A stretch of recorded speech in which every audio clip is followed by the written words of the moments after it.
Гара, централна гара, много хора, влакове, перони, тръгващи в различни посоки.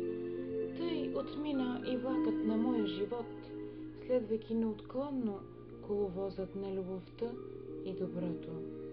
Търсихте да бъдеш стрелочник в моя живот. Искахте да хващаш моята силна ръка, да стопляш моето рамо с прегръдката си.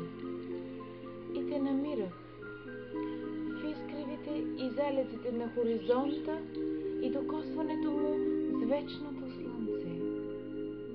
Издай ми билет за първа класа с запазено място в посоката към твоето сърце.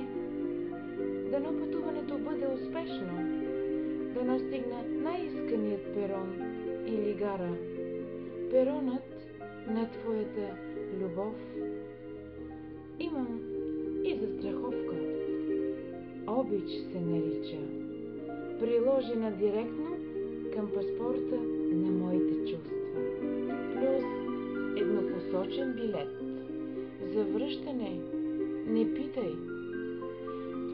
Чудех се какъв подарък да си купя и откъснах роза, най-хубавата роза, която да ми напомня за теб, защото знам, че на 1000 километра има един човек, една роза, която с уханието и нежността си